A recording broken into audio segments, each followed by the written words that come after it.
जो हम पर पाबंदियां लगाई गई हैं, हमारे जो नेशनल डिफेंस कॉम्प्लेक्स और दूसरी जो एंटिटीज़ हैं उनके ऊपर जो पाबंदियां लगाई गई हैं, उसका कोई जवाब नहीं है। जहाँ पर हमारा जो न्यूक्लियर जो सिस्टम है, इसके ऊपर कोई कतन कॉम्प्रोमाइज़ नहीं होगा और पूरी कौम इस प्रोग्राम के ऊपर यकसू है। एटमी प्रोग्राम पर कोई समझौता नहीं होगा, अपने दिफा के लिए मजबूत इकदाम करते रहेंगे। वज़ीर-ए-आज़म शहबाज शरीफ का दो टोक ऐलान, नेशनल डिफेंस कॉम्प्लेक्स और दीगर इदारों पर अमरीकी पाबंदियों को बिलाजवाज़ करार दे दिया।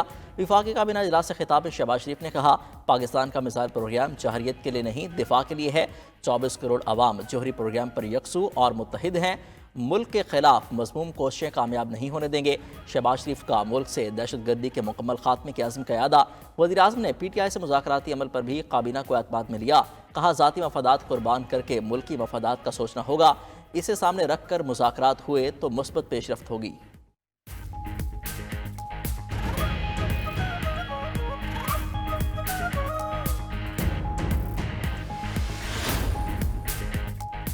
फौजी अदालतों ने सुप्रीम कोर्ट के फैसले के मुताबिक फैसला सुना दिया। पाकिस्तानी कौम अपने अंदरूनी मसाइल हल करना जानती है, किसी बैरूनी मुदाखलत की ज़रूरत नहीं। अमरीका, बरतानिया और यूरोपीय यूनियन के बयानात पर पाकिस्तान का दो टोक जवाब।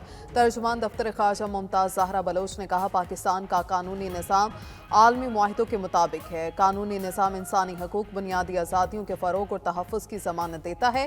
इंसानी हकूक़ से मुतल्लिक़ बैनुल अक़वामी ज़िम्मेदारियों पर अमल दरामद के लिए भी पुरअज़्म है।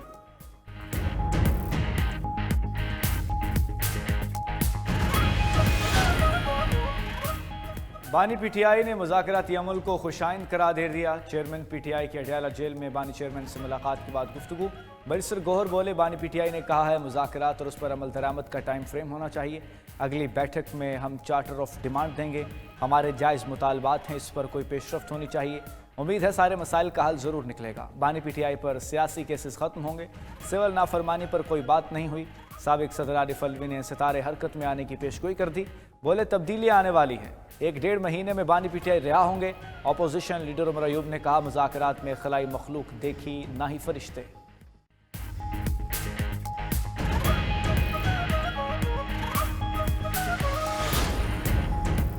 खैबर पख्तूनख्वा, पंजाब और सिंध के मैदानी इलाके धुंध की लपेट में। हद निगाह कम होने पर मोटरवेज के मुख्तलिफ सेक्शंस बंद कर दिए गए। मोटरवे M1 पर रक्षे से बुरहान तक ट्रैफिक का दाखिला ममनू। M3 पर भी धुंध के बायस समंदरी दरखाना तक एंट्री बैन।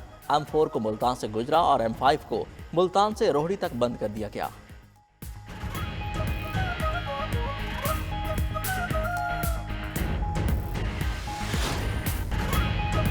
ICC ने चैंपियंस ट्रॉफी 2025 का बाज़ाब्ता शेड्यूल जारी कर दिया। 19 फरवरी को इफ्तिताही मैच पाकिस्तान और न्यूजीलैंड के दरमियान कराची में होगा। रवायती हरीफ पाकिस्तान और भारत 23 फरवरी को दुबई में आमने सामने होंगे। 8 टीमें 2 ग्रुप्स में तकसीम। ग्रुप ए में पाकिस्तान, भारत, न्यूजीलैंड और बांग्लादेश शामिल। ग्रुप बी में जनूबी अफ्रीका, ऑस्ट्रेलिया, अफगानिस्तान और इंग्लैंड को रखा गया। मैचेस पार्टनरशिप फार्मूले के तहत कराची, लाहौर, रावलपिंडी और दुबई में शेड्यूल। भारत के 3 ग्रुप मैचेस और पहला सेमीफाइनल दुबई में होगा। लाहौर दूसरे सेमीफाइनल की मेज़बानी करेगा। भारत ने क्वालिफाई ना किया तो फाइनल भी लाहौर में खेला जाएगा। शेड्यूल के मुताबिक कराची और रावलपिंडी में 3-3 मैचेस और लाहौर में 4 मैचेस होंगे। ऑस्ट्रेलिया और इंग्लैंड का मैच 22 फरवरी को लाहौर में होगा। जनूबी अफ्रीका और ऑस्ट्रेलिया का जोड़ 25 फरवरी को रावलपिंडी में पड़ेगा। तमाम मुकाबले डे एंड नाइट होंगे। फाइनल 9 मार्च को शेड्यूल। 10 मार्च रिजर्व डे के तौर पर रखा गया। चैंपियंस ट्रॉफी के टिकट्स के लिए ICC वेबसाइट पर रजिस्ट्रेशन का अमल शुरू। रजिस्ट्रेशन कराने वालों को टिकट्स के लिए तरजीह दी जाएगी।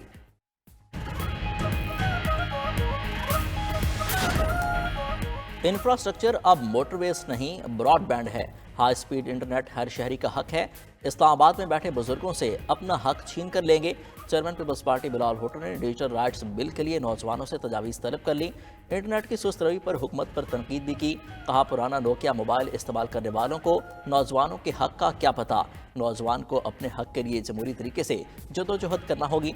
बिलावल भुट्टो ने मजीद कहा, मौसमियाती तब्दीली के असरात में पाकिस्तान का कोई कसूर नहीं, फिर भी हम नुकसान उठा रहे हैं। मगरिब ने साम्राज्यत के जरिए वसाइल लूटे, अब असरात का सामना करने की जिम्मेदारी भी उठाए।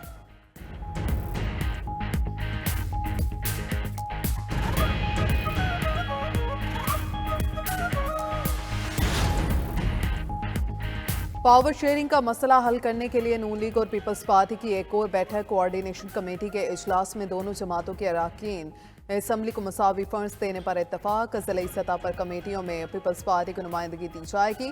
तकर्रुर और तबादलों पर भी मुशावरत होगी। इजलास के शुरका का कहना था कि गवर्नर पंजाब और वज़ीर आला के दरमियान कोई इख्तलाफ नहीं।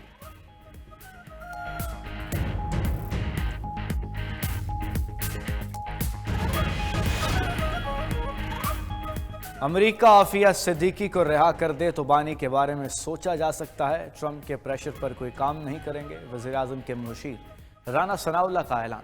बोले अगर अमेरिका ने कोई प्रेशर डाला तो उसे मुदाखलत तसव्वुर करेंगे। हुकूमत ने काम आईन कानून के तहत ही करना है। मुलजिम अगर जुडिशल हिरासत में है तो हुकूमत कैसे रिहा कर सकती है। क्रिमिनल केस पर जुडिशल कमीशन की बात समझ में नहीं आई। हमारे खिलाफ कितने केसेस दर्ज हुए, कोई जुडिशल कमीशन बना। पीटीआई जल्द किसी नतीजे पर पहुंचना चाहती है तो हमारी तरफ से कोई रुकावट नहीं।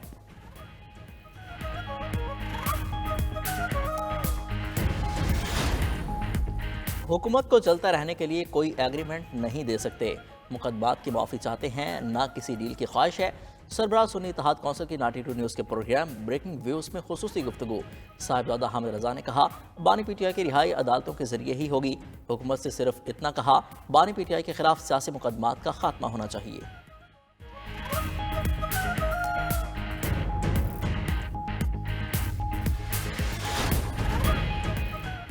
गवर्नर खैबर पख्तूनख्वा ने मुज़ाकरात के हवाले से पीटीआई को नाकाबिले भरोसा करार दे दिया। फैसल करीम कुंडी ने 92 न्यूज़ के प्रोग्राम ब्रेकिंग व्यूज़ में गुफ्तगू करते हुए कहा पीटीआई का 1 पॉइंट एजेंडा एनआरओ लेना है जो नहीं मिलेगा। जो चंद दिन की जेल बर्दाश्त नहीं कर सकते वो इनकलाब क्या लाएंगे। फैसल करीम कुंडी ने कुरम और पारा चनार में अमन की बहाली में नाकामी की जिम्मेदारी केपी हुकूमत पर डाल दी।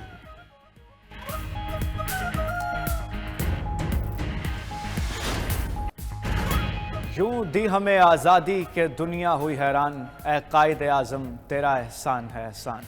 कौम को पाकिस्तान का तोहफा देने वाले मोहम्मद अली जिन्ना का 149वां यौम विलादत आज अक़ीदत व एहतराम से मनाया जाएगा। मुल्क भर में आज जाम तातील, शहर शहर तकरीबात में बबाए कौम की सियासी जदोजहद, ईमान, इत्तेहाद और तंजीम के उसूलों पर रोशनी डाली जाएगी। सियासी और समाजी तंजीमों की जानिब से केक काटने का एहतमाम किया जाएगा। कौमी और सरकारी इमारतों पर कौमी परचम लहराए जाएंगे। मज़ार कायद पर फातह खानी और गार्ड्स की तब्दीली का एहतमाम किया जाएगा। उधर DG rangers Sindh major general Mohammad शमरीर सिक्योरिटी का जायजा लेंगे। कायद आज़म मोहम्मद अली जिन्ना के यौम पैदाइश पर chairman joint chiefs, services chiefs और अफवाज पाकिस्तान का खिराज अकीदत। ISPR के मुताबिक मुसल्लह अफवाज कायद आज़म की लाजवाल विजन, बेमिसाल क़यादत को खिराज तहसीन पेश करती हैं। कायद आज़म ने अवाम को मुत्तहिद किया और एक खुद मुख्तार आज़ाद पाकिस्तान की बुनियाद रखी। मुसल्लह अफवाज की क्रिसमस पर मसीह बिरादरी को भी दिली मुबारकबाद। ISPR ने कहा अपने मसीही बहन भाइयों के साथ यकजहती के तौर पर हम मोहब्बत, हमदर्दी, अमन की आलमी इक़दार का जश्न मनाते हैं। मुसल्लह अफवाज इंसाफ, मसावात और हम आहंगी के नज़रियात को बरकरार रखने के लिए पुरअज़्म हैं।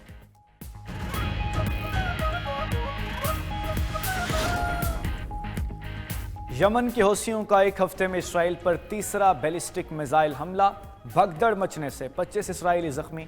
खबर एजेंसी के मुताबिक हंगामी सायरन बजने के बाद लोग जान बचाने के लिए जेर ज़मीन बंकर्स की जानिब भागे। अफरा तफरी में 25 अफराद जख्मी हो गए। इसराइली दिफाई निज़ाम ने बैलिस्टिक मिसाइल को गिरा दिया। उधर इसराइली पार्लियामेंट ने मुल्क में नाफिज इमरजेंसी में 1 साल के तोसी की मंजूरी कर दी।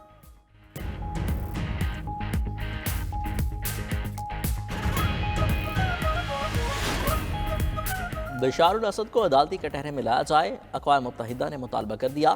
खुसूसी नुमाइंदा बराए तशद्दुद और गैर इंसानी सलूक आरएस जिल्स का कहना है कि वक्त आ गया है शाम के साबिक सदर को अपने जराइम के लिए इंसाफ का सामना करना पड़े।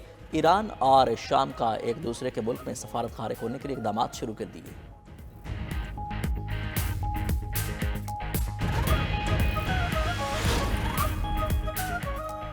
ईरान का समाजी राबते की ऐप व्हाट्सएप पर पाबंदी ख़त्म करने का फैसला। इंटरनेट के तहफ़्फ़ुज़ की ज़िम्मेदार ईरान के साइबर स्पेस कौंसिल ने व्हाट्सएप पर आयद पाबंदी ख़त्म करने की सिफारिश की। कौंसिल के बेशतर अरकान ने व्हाट्सएप को और गूगल प्ले पर लगी पाबंदियाँ ख़त्म करने के हक़ में वोट दिया।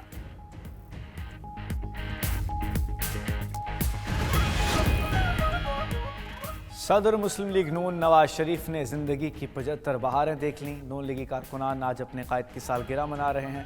पार्टी के मुख्तलिफ विंग्स की जानिब से अजला की सतह पर सालगिरह की तकरीबात होंगी, केक काटे जाएंगे। 3 मरतबा वज़ीर आज़म बनने वाले नवाज शरीफ को इक़्तिदार के अलावा मुतअद्दिद बार कठिन हालात का सामना भी करना पड़ा।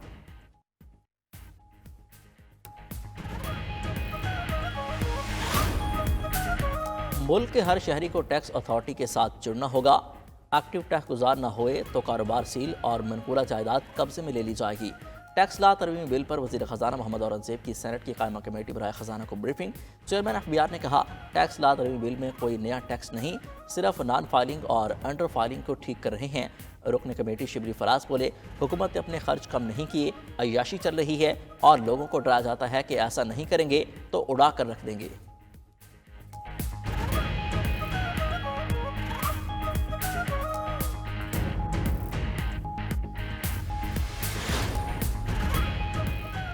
कुछ लोगों को मेरा गवर्नर हाउस में रहना हजम नहीं हो रहा, सोच रहा हूं आज अपना इस्तीफा खालिद मकबूल को दे दूं। गवर्नर सिंध कामरान टिसोरी का महाशुर कल्चर डे की तकरीब से खिताब, कहा सब एक होंगे तभी हक मिलता है वरना बख्शिश मिलती है। अब पहले जैसा नहीं चलेगा, हमें भी पूरा हक चाहिए, नौकरियां चाहिए।